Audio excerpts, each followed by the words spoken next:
What is a successful career in showbiz? Is it a star whose work generates millions or billions of dollars? Is it winning Emmys, Grammys, Oscars, or Tonys, even those that have won all four? Or maybe, just maybe, a real and honest successful career is about none of that. It's about consistency. It's about maintaining sincerity to your craft that allows you to always work. It's not about flash and money and awards. It's the work itself. And for that, you are rewarded with a career that has been moving steadily forward since you were a teenager. Today we have someone that has a consistency in what has become a legendary career. You might know him as an actor, as Gregg Araki's muse, or as Frank the Rabbit in Donnie Darko. He is also a musician who has worked with David J. from Bauhaus and his heroes, the Jazz Butcher. We learn all about those career highlights and so much more from the energetic, effervescent, and innately self-aware James Duval, who rips it up with us on this episode of $5 Buzz.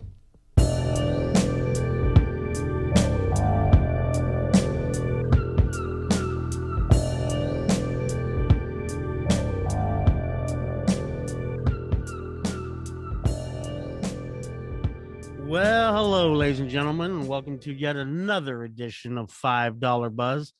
Today, I'm very excited. I got a special friend on this show, but before we introduce him, as we always do, I want to give a shout out to my two co-hosts.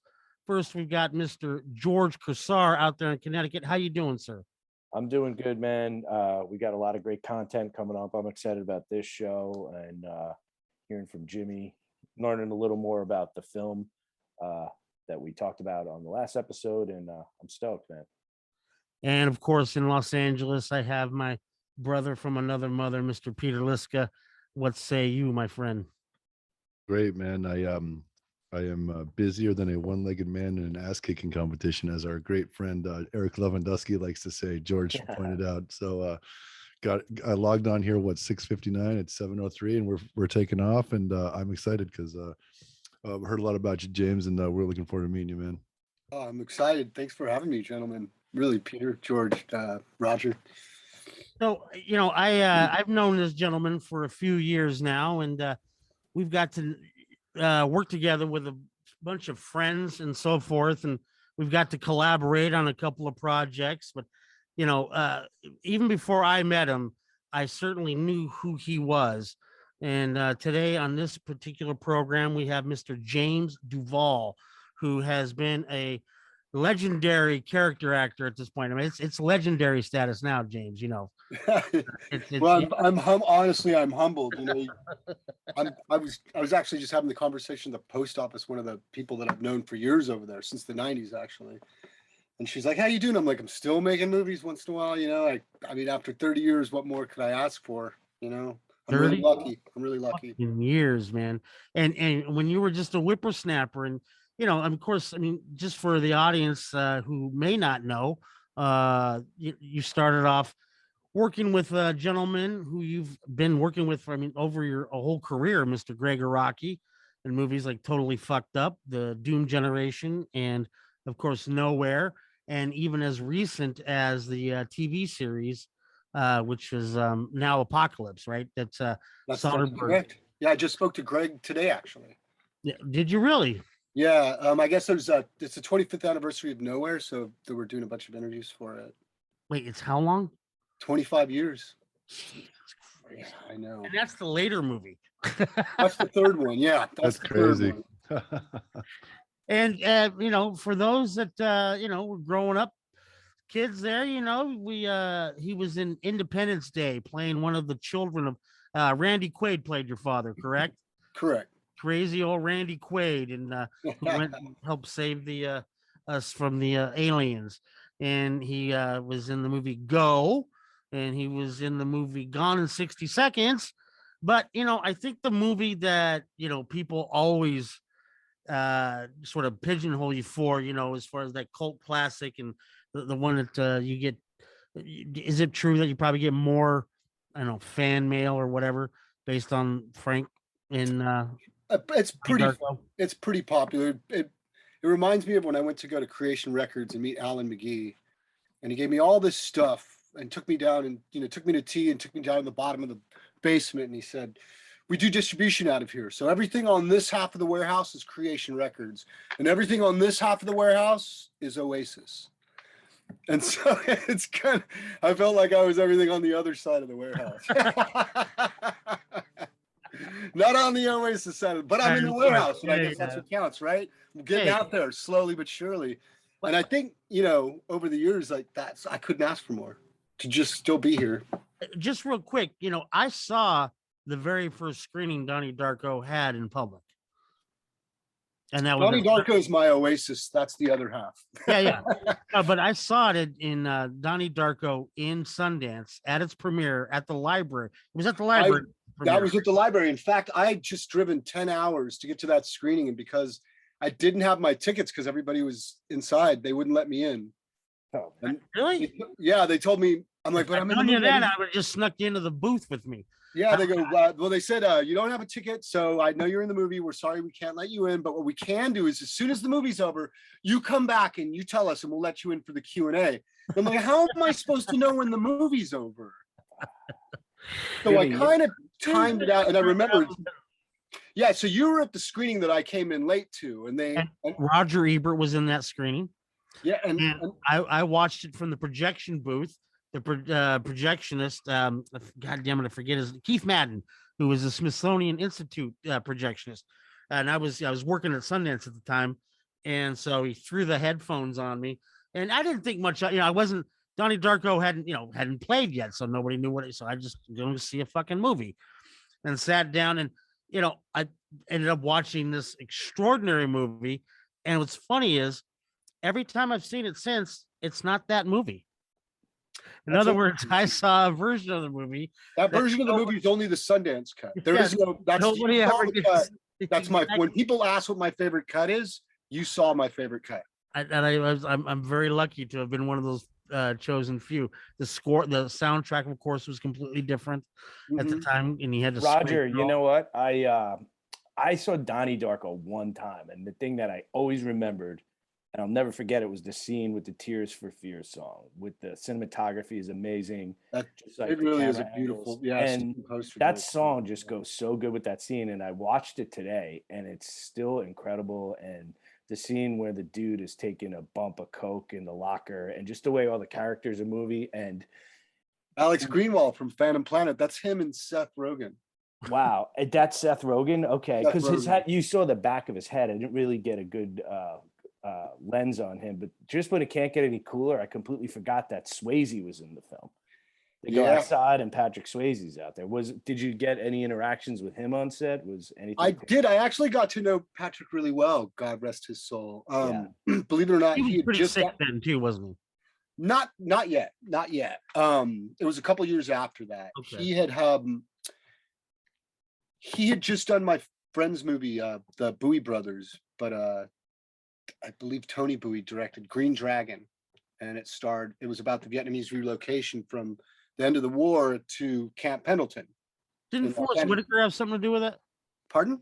Didn't Forrest Whitaker have something to do with it? Forrest Whitaker is the other actor in that. Yeah, I played at Sundance. So because I was friends, I actually invited them to come down as a surprise because they knew I was working with Patrick. And when I introduced them, I was like, "Hey, Patrick, I've got a surprise for you." And when they came in, it was sort of like family and friends of family. So I got to know him right off the bat pretty well. And I played in a band for a couple of years, and he used to come watch our band play all the time and support us. And Swayze did? Swayze, yeah. So I've spent, can I say it, that we spent nights drinking and Yes, we had some pretty unforgettable evenings, and Patrick was always a gentleman, and always the greatest guy and the biggest star in the room and the most normal person you could ever hang out with. So down to earth and so cool. I mean, I couldn't say enough great things about Patrick. And you got to work with the young Gyllenhaals on their way up. I did. It was wonderful. I mean, Richard Kelly really did a great job I got to say, because that script was the same kind of experience I think you had watching it. I read it, and I hadn't read a script quite like that in some time. I don't think ever, but it was definitely up there as far as, I haven't read a script this good in a long time. And something where you don't, it's few and far between. And then it's a while before you really read something that I think stands out like that. Right. And it's a testament to Richard that the movie came out even, better than the script. because sometimes it doesn't always work out that way. Absolutely correct. And yeah, and it just seemed, it's one of those magical things where kismet really seemed to come into play, because all the actors, Stephen posted the DP, the producers, everything along the way just we couldn't ask for more in the situation we were, because it still was a very little independent movie. Right. Honestly, we were the movie that could. Yeah, I mean, it's also like Wait, real quick, wasn't that Tears for Fears song Head Over Heels? Wasn't that the Echo and the Bunnymen originally, and they put the Tears for Fears in that sequence? Well, actually, most of the songs are the same. A few are different. What it was is they put the Echo Bunnymen in the beginning of the after cut of the director's cut or the theatrical cut. Or no, not the direct. The director's cut replaces the In Excess. That was the original opening song, Never Tear Us Apart. Then they changed that to Under the Milky Way. Right. But the Tears for Fears Head Over Heels was always kind of there for the bus, when they get out of the bus and they open the door and the camera like drops down with them. Okay. All right. So great, dude. Sorry, Pete. I didn't mean to cut you off. But... No, not a problem. All I was going to point out was that, and maybe you guys can enlighten me, but what year did that come out? Because it feels like that movie was a kind of a gem in a rough year or a rough era of film. It was like a refreshing kind of different independent picture that that maybe I'm wrong, but that's kind of my memory about Donnie Darko when it came out. I think it was 2000. It was 2001, and that was the only. See, it felt like a late '90s film almost. Well, that's around there, but it was 2001. It's set in 88, but it was filmed in 2000 and released in 2001, a month after 9/11. So as you can imagine, that film got buried. I was buried. Wow. And how prescient too. Yeah, it was. I mean, I still remember this. So the day after it came out, because this was October 2001, it came out in October, and a small private Cessna or something like that had crashed into a house in Queens. Yeah. And so I called up Richard Kelly, the writer, and he's like, "Yeah, I know. I've already gotten the calls. It's really weird, Jimmy. It's like life imitating art. It's one of those things." He's like, "I don't know if this is going to help us at the box office." What are you gonna do? And I was like, well, I wouldn't much say it's the plane so much as that plane so much as probably a couple of other jet planes that, solidified the fate for the entire world the month before. So it was sort of this thing that it literally like got lost in the shuffle. So the fact that, it became this word of mouth hit, which is another thing in itself, which is pretty cool. Like, I couldn't ask for more, that it did end up having some kind of life a couple years later. I'd forgotten about it. I think 50 people saw it in the theater. Right. But then it just sort of grew with stature over time. And there are people who are kind of weirdly obsessed about it. Yeah, it was one of those movies that it was always a word of mouth movie. And like, it was just Donnie Darko. Everyone knew about it or talked about it, or it was definitely well regarded, but it wasn't like a big commercial film that was, back in those days in New York. I lived in New York in 2001, and there was a lot, I believe it played at the Angelica in New York, if I'm not mistaken. Probably did, yeah. Yeah. And then, another film that I remember, I remember renting it, I think one time, was, Doom Generation. And then I was just refreshing my memory about it. And dude, like the cast is pretty incredible with yourself, Rose McGowan, Parker Posey, but I forgot that Perry Farrell was in the movie. Were you on set with him at all? I was, and Perry was cool, actually. He's cool, I gotta say. The original first day we didn't film with them because the second day of filming, which was supposed to be the first day with Perry, was the 94 Northridge quake. Oh, nice. Yeah. So it hits at like 4:30 in the morning. Jonathan Sheck, who plays Xavier, still comes because he's picking me up to go to work every day because we were like on this road trip movie. So we bonded, and he came to pick me up and like, did you get the call that we're not filming? It's like, no. And it's like, well, we're probably filming. So we drive over and it was somewhere in the valley and I was living in Silver Lake. And I just remember driving as the sun was coming up, looking at all the devastation.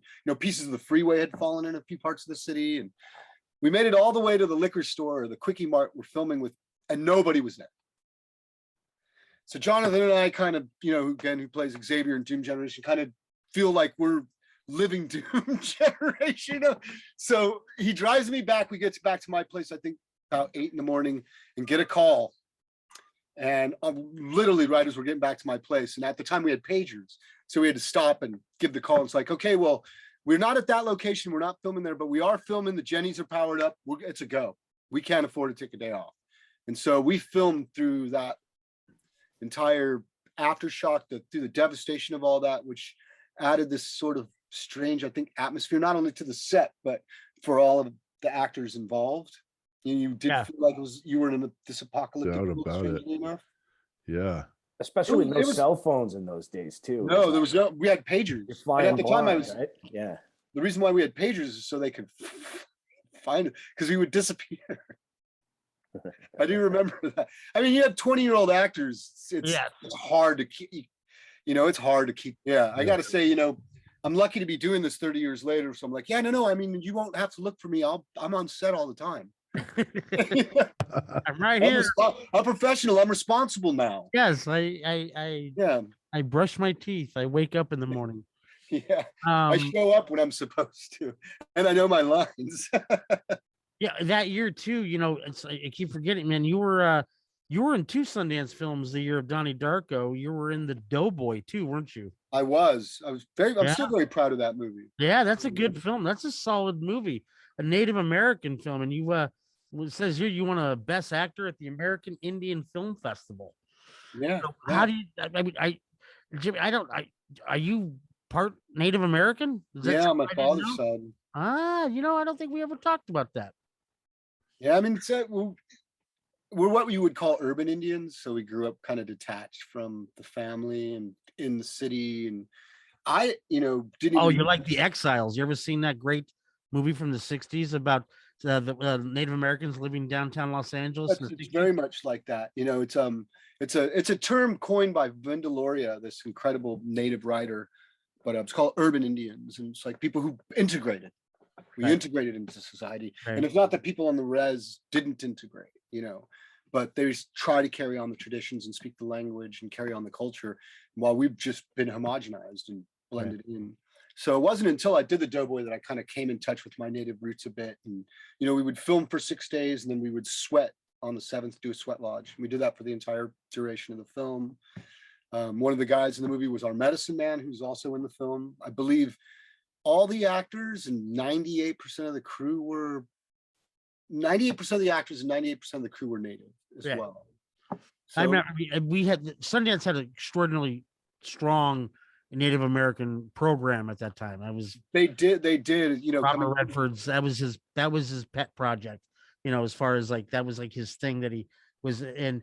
And Heather Ray and Bird Running Water were Running Water. That's right, Bird. Yep, absolutely. He was the head programmer for the yes. I remember Bird well. Yeah. So again, it's like throughout, I guess as we're saying, because I don't really think about it much, to be quite honest.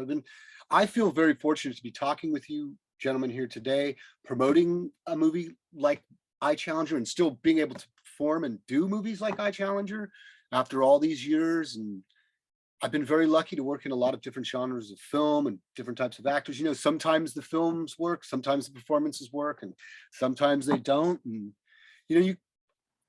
I think I'm confident enough to say that when I was younger, that would have been an ego bash for me, as to where I'm older, it's really more about becoming a journeyman and maybe one day a craftsman in what I do.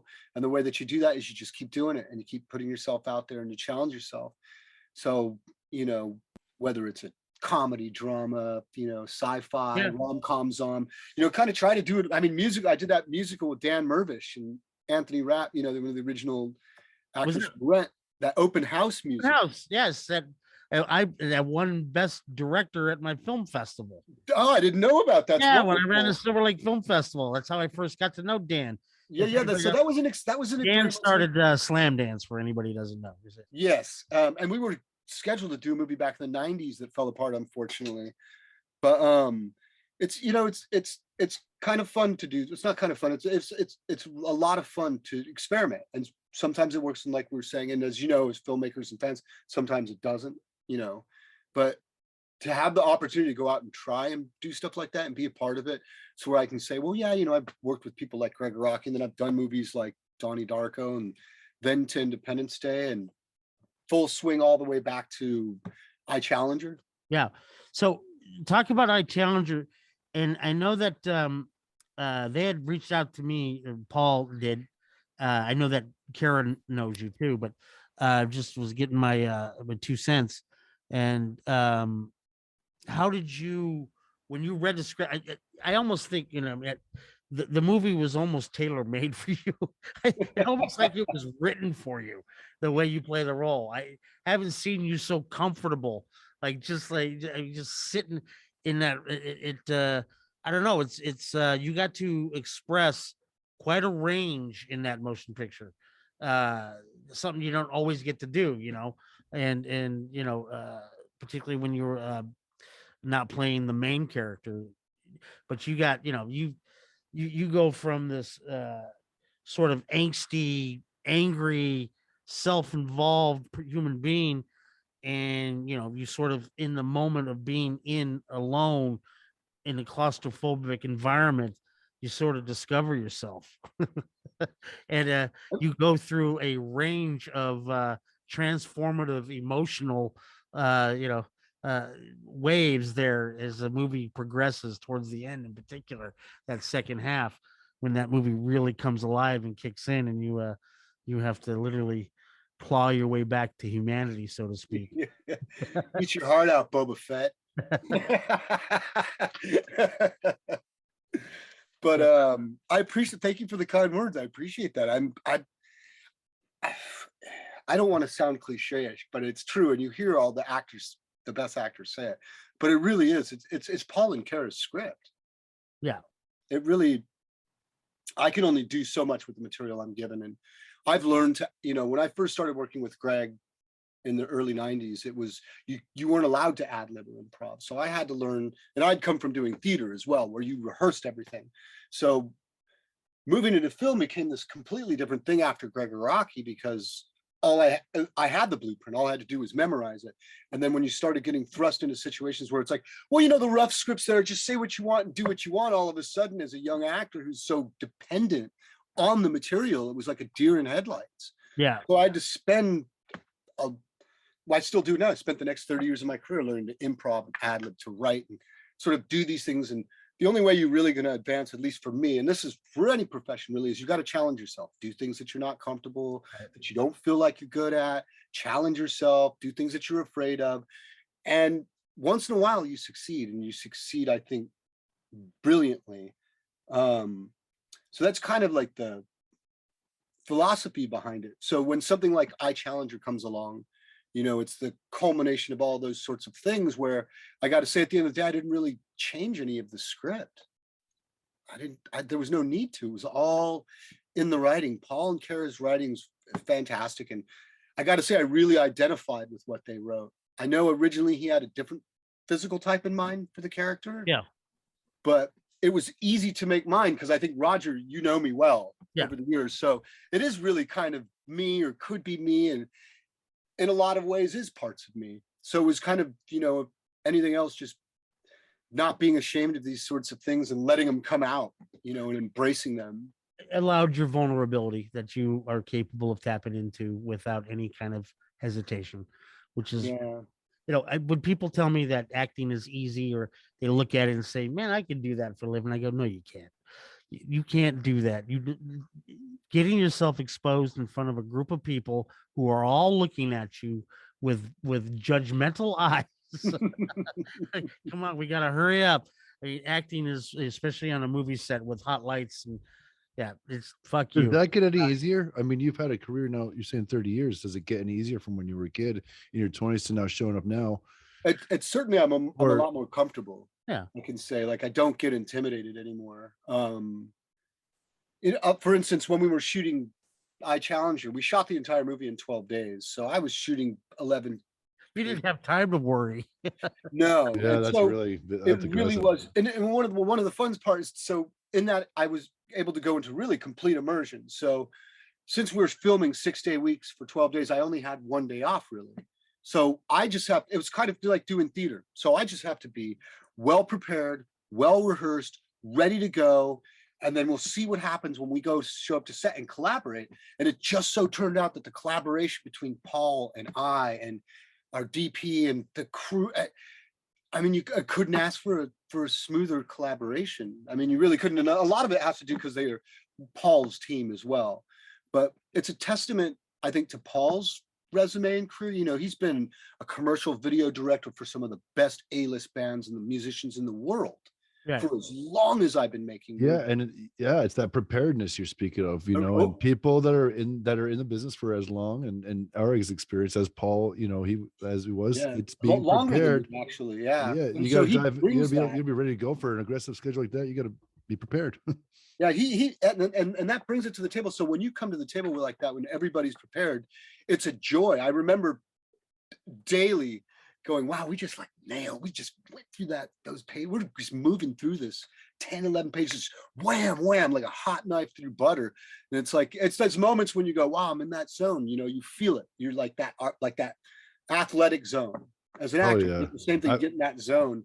And the difference, it's those wins. It's the win of making the day too, isn't it? The win of getting that stuff, like the personal feel. That's awesome. You feel great about it. So you hope that the movie does well, but the personal satisfaction after 30 years comes from that feeling at the end of the day. Because the rest is for me, I'm out of control of that stuff. So I can only do the best that I can, and I'm on set. Hope that it's the right thing, works out in the editing room, and then plays out. But being able to just focus on that. It really was a wonderful feeling to feel great at the end of the day and feel like we were in this zone, not just me, but the entire team. Right. And I said it to myself a couple of times. I'm like, I guess if we break out of this zone, we could fuck this up. Can I say that? Yeah. You know, we could screw this up. But you can there's no way that's gonna, after 30 years, there's just no way that's gonna happen. I'm exactly in the place I want to be.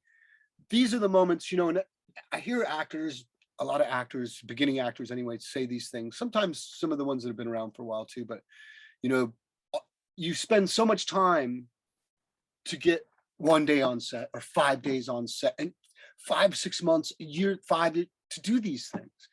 And so shouldn't all your energy be about that set? And instead of working with these people by the time they get to set, they're just thinking about awards or red carpet, but they don't know the dialogue. You're absolutely right. What are we doing here? Yeah, you're not going to create magic like that. You're gonna create it when everyone's in that zone together, which is that's what it's all about. It's awesome. That was cool. Yeah, it's nice when everybody like Paul and Karen and I said and everybody that was involved, the actors that agreed to be part of iChallenger as well. Everyone from Margaret Cho to Jerry Bednob and Dag Fairchild. I mean, I thought they were all really, really wonderful. I couldn't have asked for more. Do you know that if you looked up IMDb, you and I'm a producer, you're a film actor, amongst other things, but you and I have acted in 4 movies together. And that would be this is one of them. I had that role as the Sergey. Thank you for inspiring me to go bury myself, by the way. But I looked it up. I go, I've been in fucking 4 movies where I had a small part in some goddamn movie. We're both in Mad Cowgirl. We are both in Mad. We're both in Carlos Spills the Beans. And we're both in American Romance. Oh man, I forgot about American Romance. The fucking movie we did up in Idaho. Yeah, I forgot about that movie. That was a fun movie. I'm sorry it didn't work out my stuff. There's an example. I tried to do something on that movie and it didn't quite work out. And that happens sometimes. That movie just wasn't good. But that happens too sometimes. But we did our best. We did everything we could, and so that's all we can do. What was important is we had a good time. We had a great time. And the other thing too, of course, was in that Coeur d'Alene, what's the name of the hamburger joint? That hamburger joint was unbeatable. Dude. I can't believe I forgot that. It's been around for 107, probably 120 something years now. Because we shot that movie here twice a day, practically, didn't you? Yeah, I did. I was lifting weights every day. I was lifting quite intensely at the time. These hamburgers were ridiculous, guys. They were. We'll have to figure out it's on the Zagat survey. It's considered the second or third greatest hamburger joint in all the United States. In the entire country. Entire And when you eat there, and there's not much but burgers and fries, that's it. It's not fancy. You'll understand why. Yeah, the way that it's crazy. Anyway, so Jimmy, I think we're gonna go to a break right now, and when we come back, I think we'll talk a little more on Challenger, a little more movies, but I want to also talk about music. I would 'Cause love know to talk that's about near some and music. dear to your heart, my friend. So we'll take a little bathroom break, and we'll be right back. Hey, this is your friend Pete, $5 Buzz. I'm telling you to check out a new podcast called In the Rotation. Features Brian Jones and Patrick Ryder, two cannabis industry insiders with a unique lens into a budding frontier industry. High-profile guests will discuss everything from legislation, regulation, social equity, legalization, product development, marketing strategy, innovation, and, of course, consumption. Please subscribe on all platforms so you never miss an episode. And we're back on $5 Buzz with today's guest, Mr. James Duval.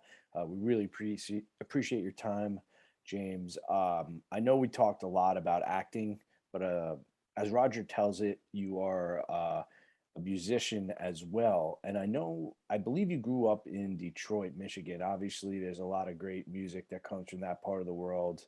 Well, obviously Motown, punk rock. I know a lot of early electronic music came from Detroit. You had Madonna. You had hip hop with, Royce da 5'9", Eminem. Yeah, Acid House also comes out of there. Iggy Pop to Acid House to Detroit Acid House. So much great music. So what was it MC5, like? The Stooges, Alice Cooper, and Bob Seger all at the same time. And the Silver Bullet Band. Yeah, What was it like? What do you remember about Detroit, and what kind of music was influential to you coming up? Well, I left Detroit when I was a kid, so I ended up growing up in LA, believe it or not. I mean, I went back and forth until the early 80s, to be honest. So I was going back and forth till I was about 10 or 11. When I was really young, I was really into Motown and Elvis and Supremes. But then you were listening to what your parents were listening to. Yeah, well, usually there was that. I mean, my parents they were working, so I was a brother or by a family, somebody, believe it or not. So I was listening to what the family that was taking care of me was listening to. Very similar. Like I remember listening, oh, this is the record to hear back in '76, and they're playing Led Zeppelin. You're 4 years old going, this is weird, but and then getting older and hearing Rain Song going, oh, this is what we were listening to. I still remember the smell of her hair and the room and the white like cotton curtains blowing in the breeze. I remember it brought everything back. So I was kind of raised with that in the very, very beginning. But also moving to LA, I was exposed to punk rock pretty early on, as it was, in the late '70s. So as it was happening, with X and the Go-Go's before they were the Go-Go's, and the Germs, and by the time everything that kind of came along with, I think also I was a product of early K-Rock when it was rock of the 80s. When it was a really great station. Man. It really was. You would call them. I remember calling them up and requesting a song. Used to be a bad motherfucker. They really fucking were. You could call them up and go, hey, I want to hear this. Go, hey, sorry, we already played that song today. We don't play two songs on the same day. That's what they used to be. And they would play local band cassettes on Mondays from 9 p.m. to 10 p.m. You had Rodney on the Rocks. Rodney Bingenheimer. Yeah. And there were so many kind of great bands, punk rock to alternative and post-punk and hardcore, that I was introduced to. Well, and K-Rock was the funnel in the United States for the rest of the country would not even heard of The Cure, Depeche Mode, the Smiths, absolutely. They all funneled through K-Rock. Tears for Fears. So I was listening. So I remember as a kid buying Tears for Fears and the Smiths when they were together on cassette at Warehouse or Music Plus. Yeah. We had a place out here called Licorice Pizza. Oh yeah. But so it was a big thing to go and by P.T. Anderson. Yes. Yeah, to buy cassettes and records and go home and listen to it and pull out the sleeve notes and look at the artwork. And that's kind of like, you didn't understand it when you were a real little kid, but when you got older, what engineers and producers and sleeve designers and record company people were. So how important they were and what a big part they played. It's like Alan Alan McGee from Creation Records, for instance, Right. who gave us everything from like My Bloody Valentine to Oasis to the Weather Prophets and to all the jangly pop and punk rock in between. And of course had a couple of bands himself, Biff Bang Pow, and I guess it was more Ed Ball, but he was doing a little bit of acid house music too. So they got into a little bit to that electronic thing. Mm-hmm. But growing up, you know, in the midst of all that, and then breaking into the film business at 18 with Gregg Araki, who's, if you've seen any of his movies, are really very musically dominated, especially the early films. Oh yeah.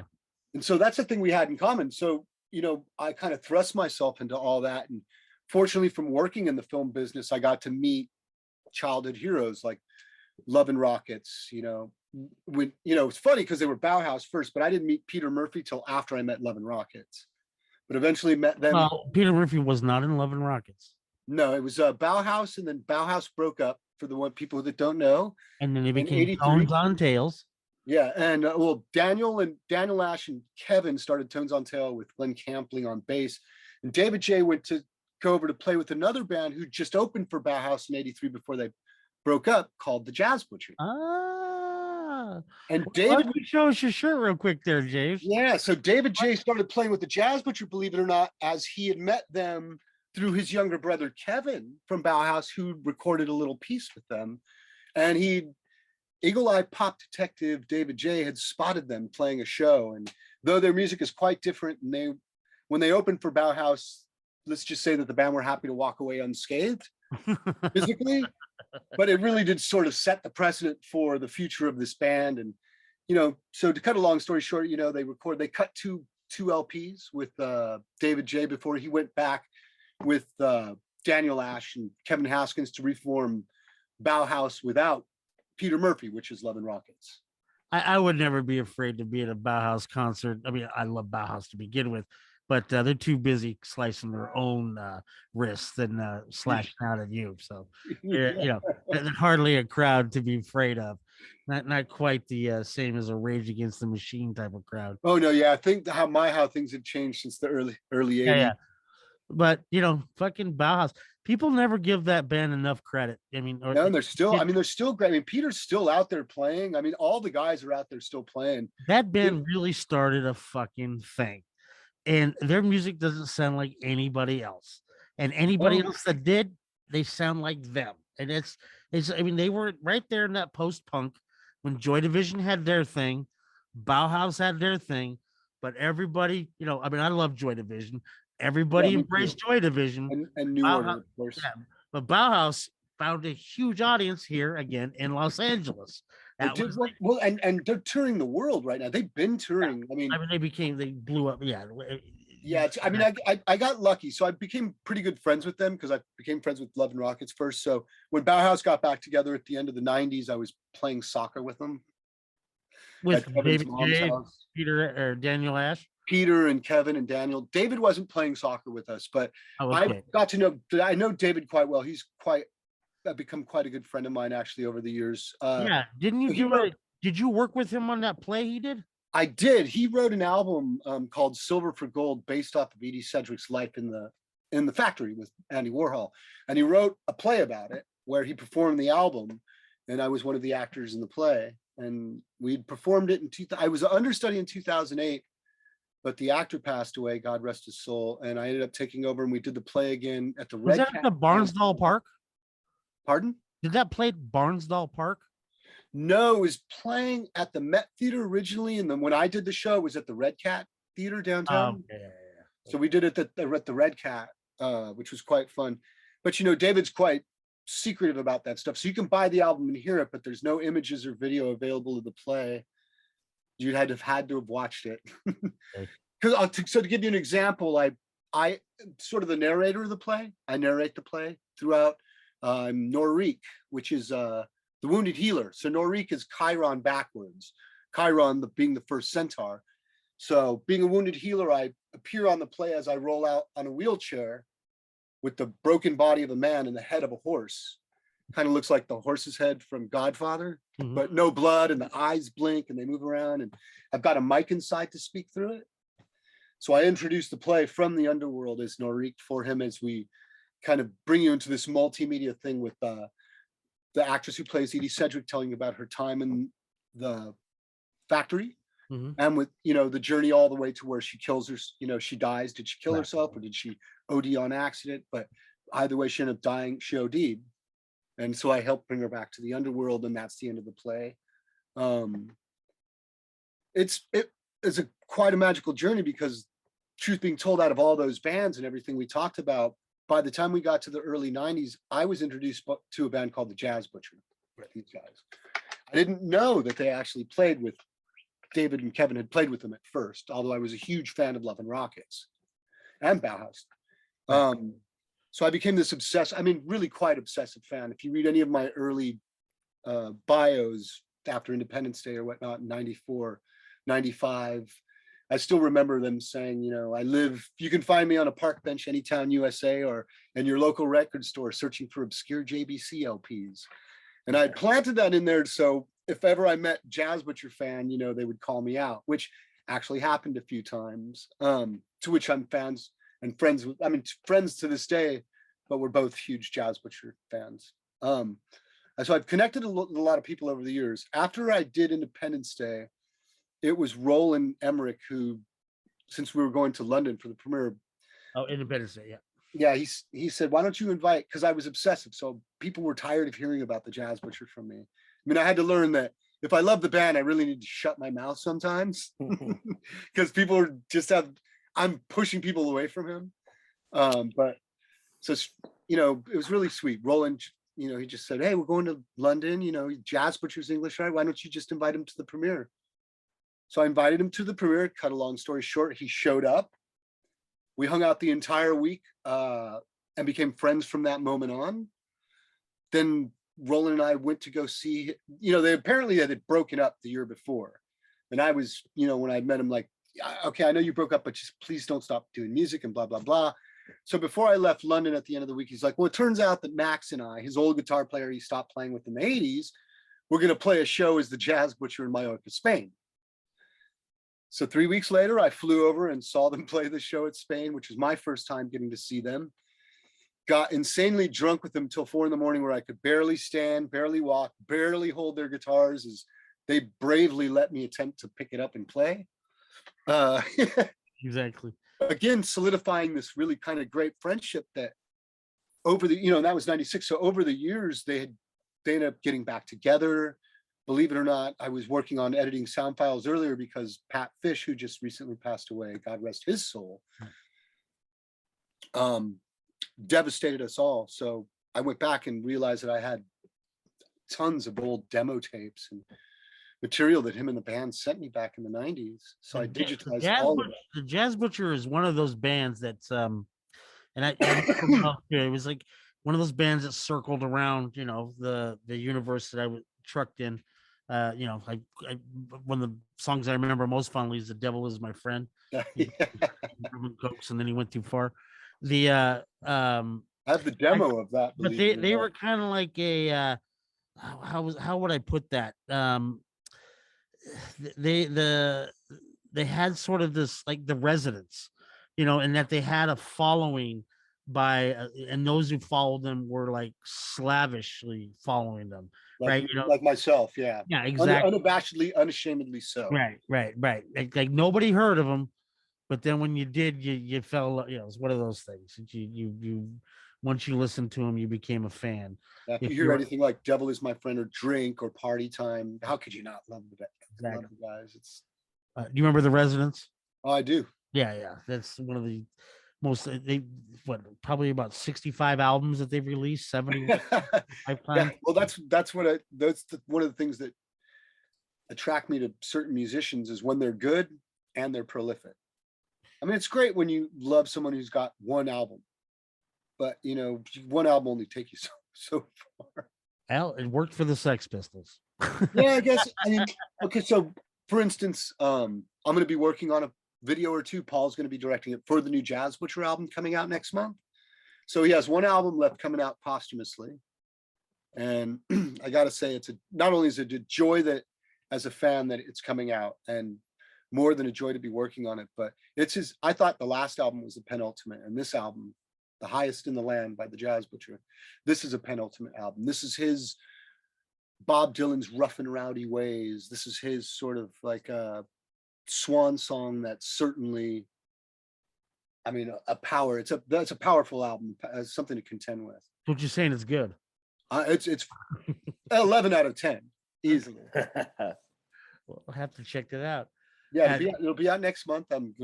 Shameless plug, The Jazz Butcher, Highest in the Land, out on Tapete Records, February 4th.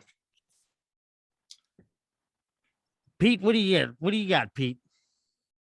I'm loving the nuanced conversation about these bands. I mean, of course, I've heard of Bauhaus and you know, I love Joy Division. My knowledge is nowhere near as deep, but just hearing you guys go on, I mean, I definitely want to check out the Jazz Butcher. I mean, I'll check that out for sure. I mean, totally inspires me wanting to hear some other new music. And so, I guess James, have you played with a lot of musicians, and you've been like in a name some of the music that you've done. Talk about some of the music that you've personally done. I know you guys had an outfit for a minute. You guys were briefly called Gene Wilder. When about the time I met you, you know, that was quite fun. Believe it or not, so I grew up playing piano since I was about 6. I didn't pick up a guitar till I was 19 when I heard the Jazz Butcher.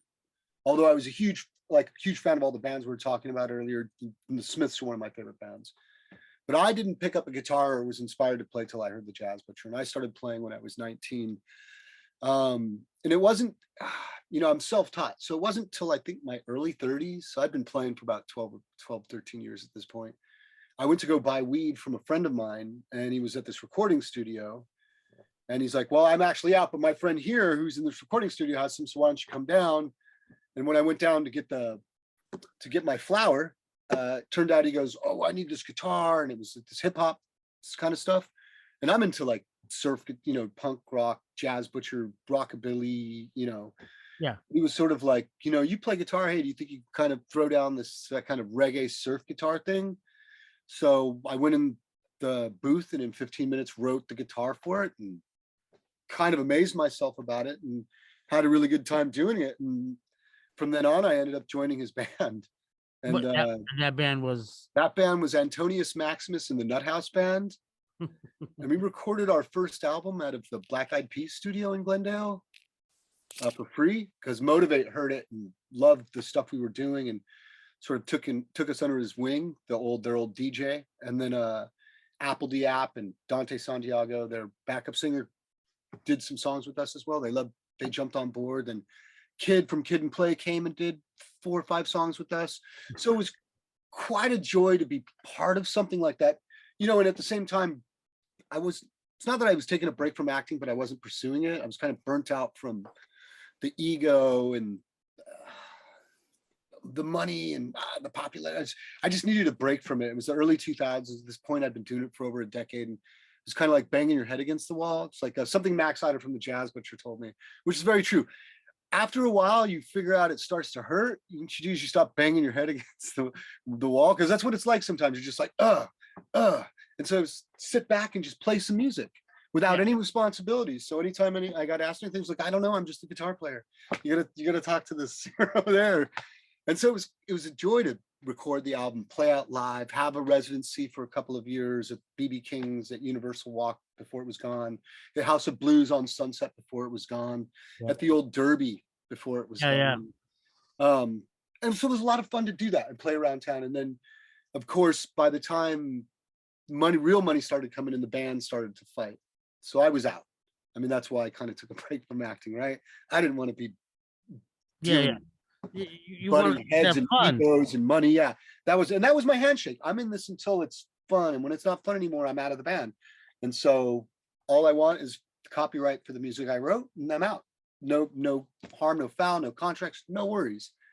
And I went through this there was a time in my life right after that where it kind of came to bits, right before I moved in with Brian McGuire, the lad. And that kind of was like that was a regeneration, like a second life for me in a lot of ways. So I was pursuing acting again, but I was also living with someone who was extremely passionate about making movies and making music and watching it and listening to it and doing it, and wasn't going to let And him not waiting for do it. anybody telling him that he could. He And- just and fucking did it. Did it. Yes. And so really, I have Brian and Brett to thank about that for bringing me on, Brett Roberts. bringing me in, and kind of really taking care of me at a time when I really, this is when that saying, when you really need friends and you know who's there for you. I didn't know it. I didn't know I was trying to push people away. And they welcomed me with open arms into this circle that, I mean, the guys are still around. We're all friends, but it's not what it once was back then. It was this creative cauldron and bubbling genius at the But time. you no longer have the piano bar. So that's why, so there's Yeah, and well, we're all separated. We're all in different Yes. places. Brett's always in a different part of the world, and Brian's always working on, and same we're all working, but on different projects. that included some really weird people, like Harry Dean Stanton was involved in that crew, and John Hawkes, and Nick Stahl, and Boone, Mark Boone Jr., Boone, and then Andy Clockwise, and then Boone, of course, who's been on this show. So there was a whole crowd there. Terry Wayne, of course, we all know Terry. Yeah, we love Terry. He's kind of the star of our movies, really. And there was a minute there when I found you guys. It was funny. I was in 3 camps at that time. There was this Burke Roberts camp, and there was this Calvin Lee Reeder camp, and then there was this what at the time it was Brett Roberts camp, but it became, I soon realized it was McGuire as much as it was Brett. Yeah, it was weird. I was kind of bouncing around between all 3 of y'all. It was a lot of fun though, being here during the mid to late 2000s. I mean, good people. I still remember I had gone through this other pretty bad breakup. It seems to be like the theme of my life, like really bad breakups. But I go through this bad breakup, my life would go to bits. I'd be really depressed, and then my friends would kind of be there for me. And I remember one night, it was Christmas, and I was alone, and Brett came over to pick me up in 2003, and he took me over to meet Brian for the first time on Christmas Day, and he was like on ecstasy or and that's how I first met Brett. Was the Lad on Christmas Day through Brett. And it's kind of, and for anybody that knows him, this is something he'd be very proud of me to tell this story. Of course, yeah. I'm not ashamed of this at all. You wouldn't give So you get it, and when you meet him, he's not this crazy rambunctious. You see him as very soft-spoken, very down-to-earth guy. He just does have this fun, wild side to him still. And you hear these kind of things, you find out these kind of stories about him, and it's really rather impressive. I gotta say, I'm proud to know the man. Yeah, and he's done some good shit. I produced a couple films for him, and you were in a couple of those. So yeah, I'm really always been still inspired by you guys. Yeah, it was. Go ahead. I was gonna say, James, I noticed that you mentioned a lot of the venues that you played at or your friends were playing at no longer exist. It's curious to me, especially like live performance venues seem like they got hit pretty hard during the pandemic. Yeah, I mean, what's the scene like now? Is it, I bet you all the music I have in my head that, as far as I know. I mean, right. But to be fair, since the pandemic really hit, if I'm not filming, I don't go out. I don't do stuff. I had it. I'm triple vaxxed, but I try to be careful. I just filmed a little something for a friend of mine a couple days ago, and I'm gonna go next month. I'm working on this documentary kind of thing or film. I'm filming scenes as Kim Kahana, the old Hawaiian stuntman. Oh yeah, I know who that is. Yeah, so I'm playing him at one phase of his life. So I'm gonna go film that in Florida next month. So then for me, it's more the idea of like I just need to be in shape and have my wits about me, not get sick, so I can at least film those days. So if I get sick there, hopefully it's the end of I think I'm only filming 3 days. So by the time I can film it and then come back home and be sick and recover if I do end up getting sick. But the idea is to be able to work because it's so difficult. I was working on this movie with Michael Madsen and goddamn his son today. Yeah. Yeah. I just got a text about it. I'm working on a series with him too. I did 2 pilots with him during the pandemic. But I'm sorry. I didn't mean I'm still working on. So we're still working on stuff together, and it's all kind of on hold because of the pandemic. Yeah, I was, I was thinking to myself, a lot of these live music venues probably got crushed, and all the musicians are just raring to go because they probably came up with a lot of new material. They've been practicing for longer than they probably ever have. And, you know, everybody needs to make some money. So what is, like, are you guys starting to see out in LA or, you know, Southern California? I know is there people coming back out to start playing gigs again? I mean, they are and they're not. So they are, even though there's all the infections. But the problem is because you have those infections, it's really, again, it's not what it should be or not what it is. I know that I just read that Elton John had to cancel his show in Texas because he got COVID. Elton John got COVID. Yes. Yeah, so he had to cancel shows. So what's happening is like you have her residency in Vegas. A fear of COVID. So it's killing it because even for the people that are going back out on the road, even the size of Elton John, you get it. You're sidelined. So another example is that Picard Star Trek series. I don't know how many people got infected, but enough for them to have to stop shooting because it spread so much that, you know, you had entire departments sick. Now, the good thing is like, you know, which I don't hear him say much, is once you recover from that and you've been vaccinated, you're good to go. You're not going to get it again for at least 6 months. So those are the people you want. Like, you should be working like, hey, did you get it? Are you vaccinated? We need you on set so we can all get back to work and start doing this thing. But I'm not really sure what's going on. And what I said is just an opinion. And we're just seeing, you know, Pete, you've probably seen it too. Like, we had a buddy that was posting a bunch of these big festivals, you know, the big 3-day, you know, multi-font posters. And I'm like, all right, well, somebody must know something if they're greenlighting these big ass festivals, because Pete, as you know, those productions take hundreds of people to get off the ground and transporting the artists. And well, they're going to still try. I think lights on. But when it comes to summertime and fall, the idea is that they will be able to get back to it. Mm-hmm. So they're going to continue to plan until which time it's not feasible, until too much money is possibly going to get lost. But that's, I mean, I was talking about 40,000 infections here in LA, but it's the last couple of days it's dropped down to the 20s. So we hear about this huge peak and then this huge drop.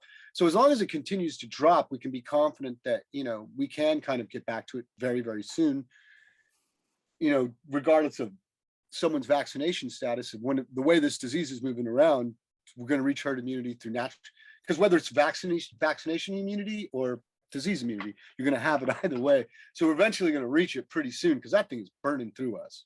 I mean, it's burning through globally. Yeah, man, there's just so many bands. Like, I keep, you know, I'm checking all the local venues back where I am, and I'm just like, oh, I want to see, because, you know, you haven't had a chance to see a lot of live. Yeah, well, you know, I had 3 things come out this year already, 2 movies: Nightshade with Lou Ferrigno Jr., which I'm also really proud of, and BJ Brett.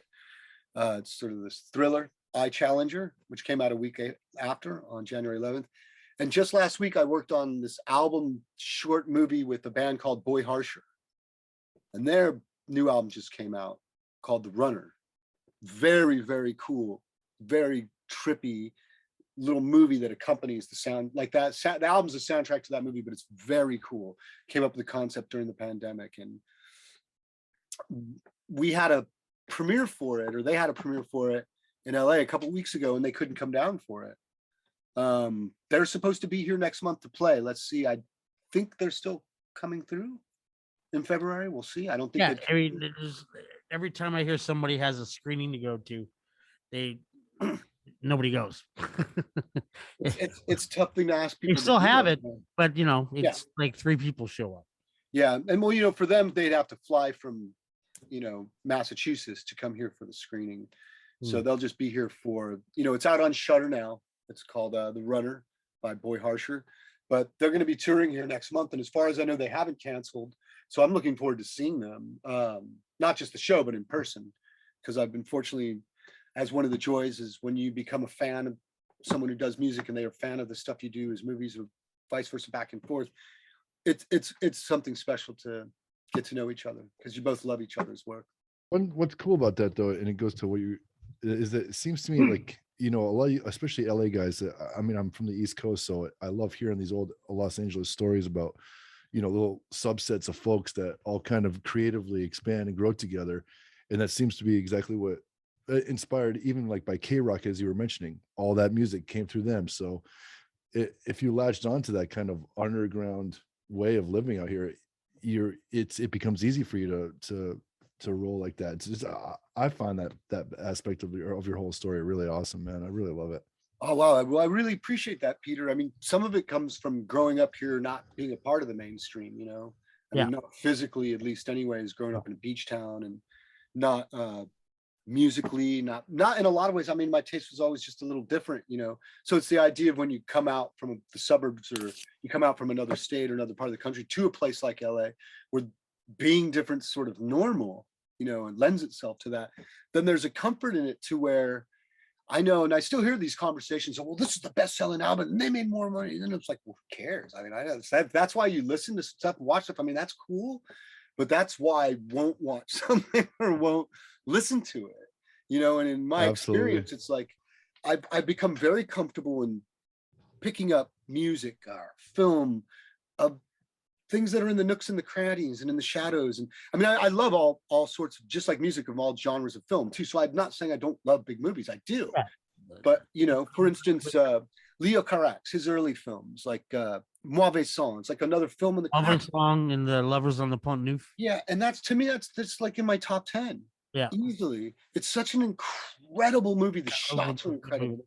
Everything about it. And young Denis Lavant is so electrical.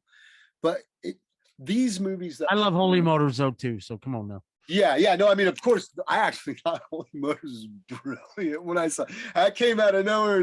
I love Leo Carax's films just in general. But I have to say, you know, it's, you know, I actually was having this conversation on set 2 days ago, because they were asking me about when I started watching movies. So my real first experience watching an independent film was at 17, going to this theater in Redondo Beach called the Bijou, and watching a film by Peter Greenaway called The Cook, the Thief, his wife, and her lover. That's on my top 12 favorite films of all time. That movie at 17, at the very beginning, when they're stuffing the dog shit after they beat the hell out of this guy. Then these dogs shit, then they take the shit, then they wipe it in his mouth. Oh yeah. Then Michael Gambon, you know, Dumbledore, pulls it out and pisses down his throat. It's like, here's something wash it down with, man. And that's how the film starts. And you've got this gorgeous Helen Mirren in it. Oh man, and a young Tim Roth.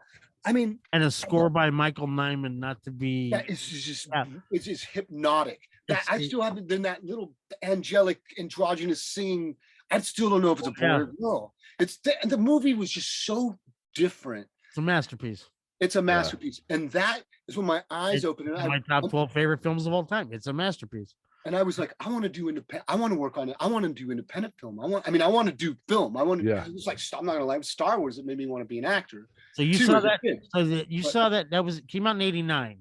So that's 89. Yeah, I was 89. Actually, I was 17 because it was a Bijou in high school when I was a senior, because I graduated in 90. I was 21, because I'm 10 days shy of being exactly 4 years older than you. So I saw that at 21, and I saw that in Westwood opening. Oh, wow, here in LA. Yeah, in one of the main theaters. Whatever the big theater is there, the one of 4 of the main movie houses. I went all the way down to watch, and I just remember there are 2 movies where I remember all I could think was fuck. Roger, I saw that film. I'm only just going to say it was 1999 or 2000, and I was living in Prague, and it was playing in this old. It was the only reason I went is because I wanted to just get away from, like, get out by myself and see a film in English, you know, and just hear the English language. And I loved it. It was absolutely amazing. It was an old communist movie theater, wooden seats. And I sat there. It was absolutely amazing. That's a perfect environment for that. It really is. For any of his movies, really. Yeah. Awesome, man. Well, I mean, I think we're coming to the end here. What do you guys think? Yeah. I just want to ask one last question. If you had a couple of movies, give me a couple of films that you think really, really inspired you. I mean, The Cook, The Thief, His Wife, and a Lover is one.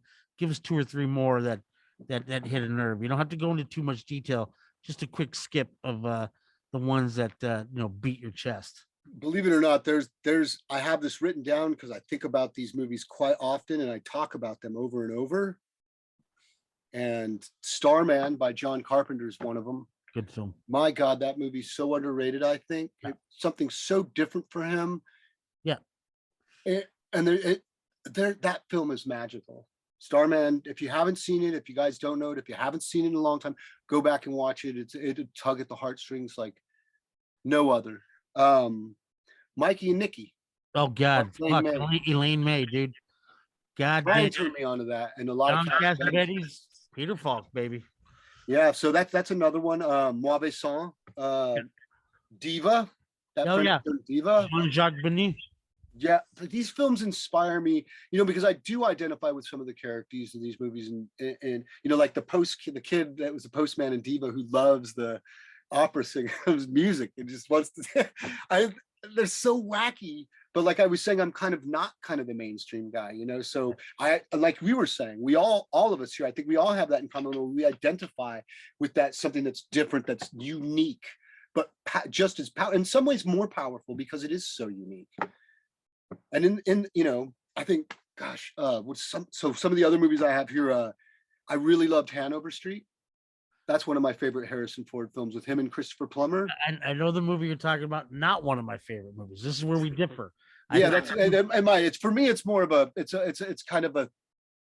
There's a romantic thing, but John Schlesinger directed it. The guy who did Midnight Cowboy, but it's not Hanover Street. No, that's Peter Hyam.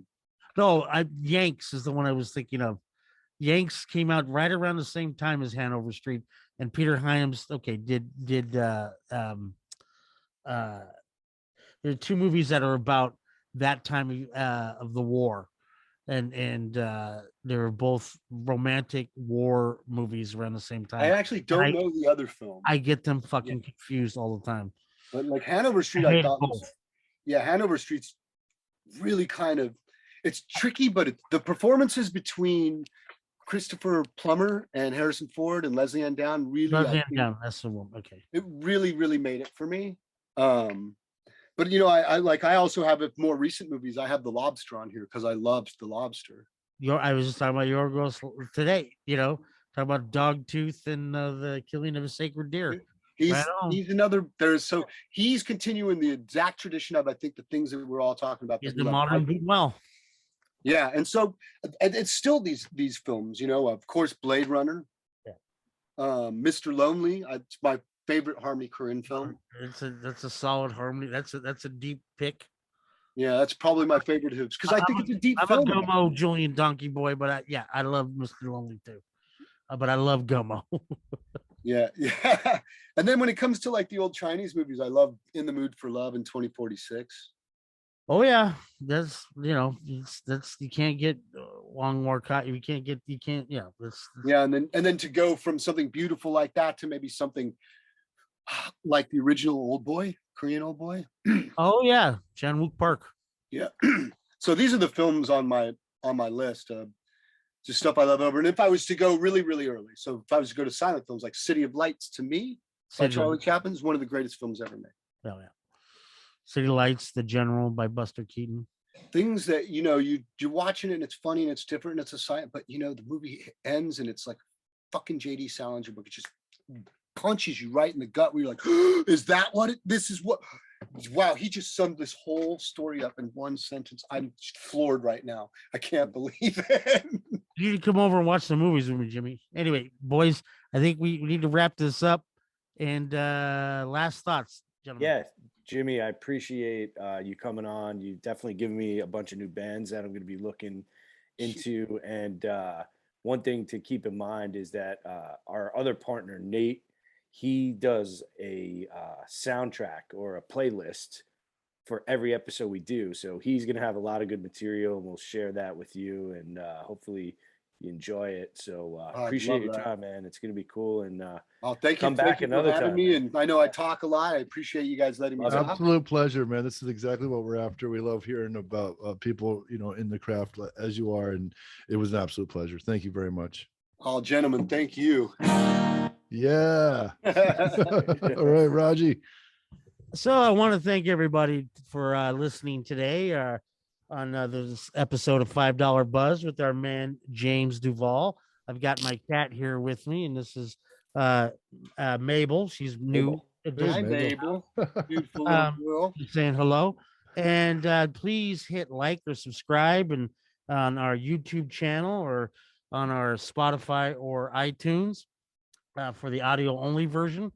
If you have any questions, comments, ideas for subjects and or guests, please email us at $5 buzz, and that's FIVEDOLLARBUZZ at gmail.com.